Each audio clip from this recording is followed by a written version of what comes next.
A few minutes since we said 5:30, so I think we should, well, because if we said 5:30, there may be people who come at 5:30.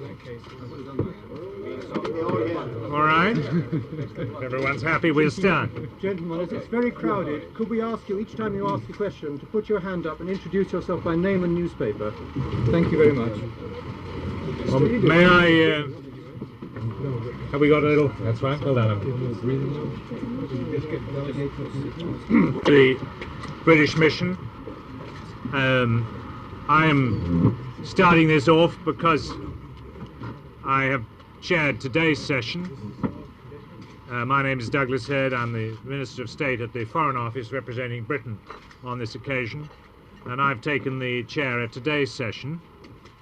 Tomorrow's session will be at the United States mission, and Mr. Lloyd Cutler here on my right will take the chair on that occasion, and I think we'll give a further briefing tomorrow, which will of course be the definitive briefing. I'm flattered there's so much interest halfway through the meeting, and we'll do our best to cope with your questions, but you are questioning us at the halfway point.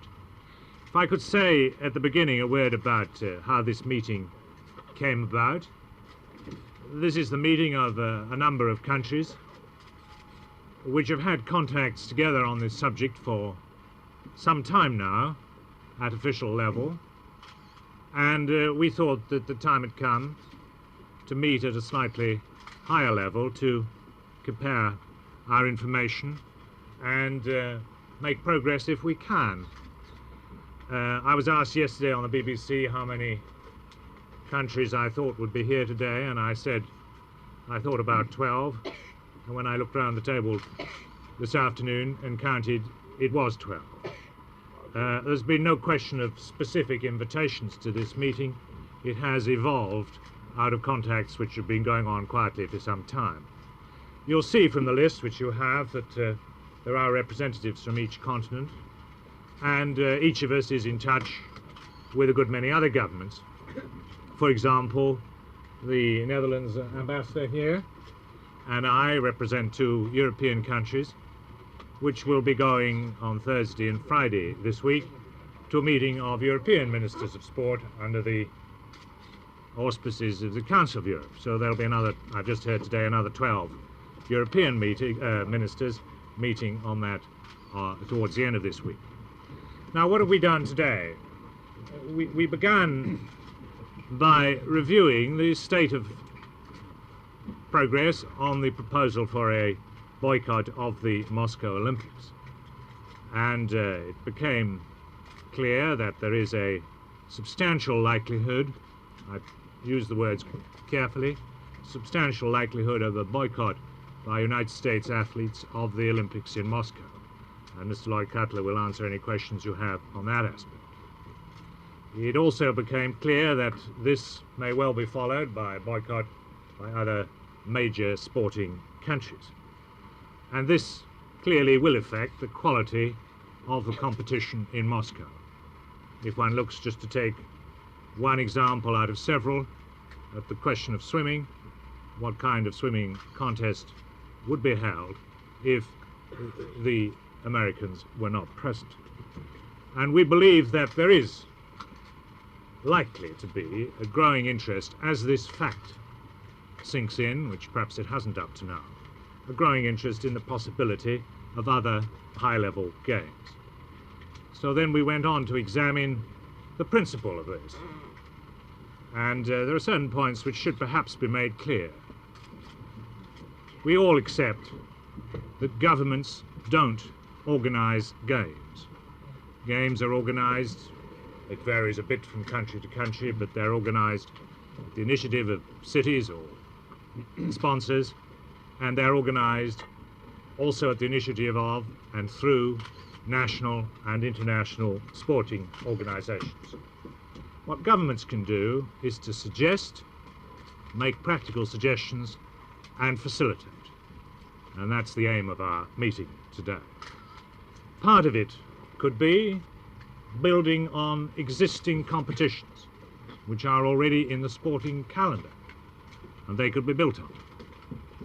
Part of it could be suggesting new competitions at a high level, That could also be possible.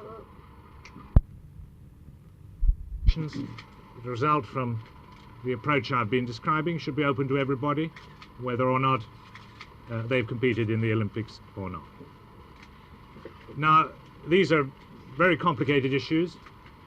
We're halfway through our consideration of them.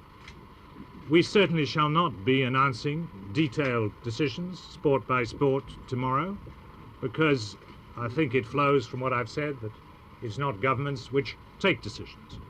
We're in the business of examining the situation, sport by sport, rule book by rule book, situation by situation. Of course, it goes well beyond track and field, looking at this whole complicated situation and seeing if we can, over the next few weeks, make practical suggestions, which will be helpful to athletes whom we are asking to do a very difficult thing, namely to boycott, in present circumstances, the Moscow Olympics. That's all I wanted to say by way of preliminary. Now, I'm open to your questions. Any questions relating to the United States attitude or President Carter's attitude, Mr. Lloyd Cutler has kindly agreed to answer. Minister Trevor McDonald, ITN London. Aren't you disappointed at the fact that of all these countries which one hears about involved in a possible boycott, that the only representatives who came here today are people like from Portugal and Costa Rica, Kenya, the Dominican Republic and so on, who, with all respect and to them, are not exactly in the forefront of Olympic prize? I should have thought that Kenya, United States, Australia, Netherlands, Canada, UK represent quite a substantial slice of athletic prize, to use your... I was referring to the others, Minister. Yes, you were referring to the others and you left out the ones whom I've mentioned, so I thought it right to mention them. No, I'm not disappointed. I said 12, there are 12. This, as I say, flows from work which has already been in hand between this particular group, and we are in touch with a large number of other governments. Of course, there are governments which are determined on boycott and are not particularly interested in other kinds of competition, and we respect their position. Gavin Hewitt, BBC Television. I didn't know that, so I'm not Does it keeping concern favourites. you? Does it concern you that no athletes have shown any enthusiasm as yet for the alternative games, and indeed every amateur athletic association has condemned the very idea of one? No, I think you exaggerate in that statement. We know that some sporting organisations in different countries are seriously concerned at what would happen if, for example, there were no Americans at Moscow, and are beginning to think in terms of other plans. Our aim is simply to help them in that consideration if that's the way their thoughts turn. So we believe that as it becomes increasingly realised that the absence of certain countries, certain athletes from Moscow will lower the quality of competition there, then we think that sport by sport, it may not be true of all sports, but increasingly there will be interest in other kinds of competition. Anyway, we think we owe it to athletes and sporting organisations to give them the chance to suggest and facilitate. If they turn it down, turn their backs on this whole approach, then we've tried. So, Alan McGregor retained, to what do you attribute the fact that more of the countries with which you are in regular contact have not thought fit to be represented at these meetings today and tomorrow? I've tried to explain. This meeting has evolved out of work which has been going on for quite a long time, quietly, at official level, between certain countries which are represented here. The other countries you mentioned have been kept fully in the picture. They know all about it.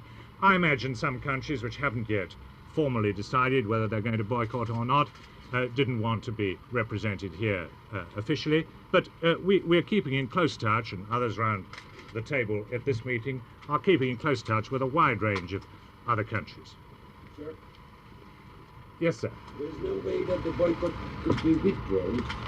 It's finished now, the question is finished. Well, the question of boycott is not finished. It's obviously changing day by day and country by country. I think it'll be some time yet before the final picture is clear. Löfgren, Svenska Dagbladet, Stockholm. In what European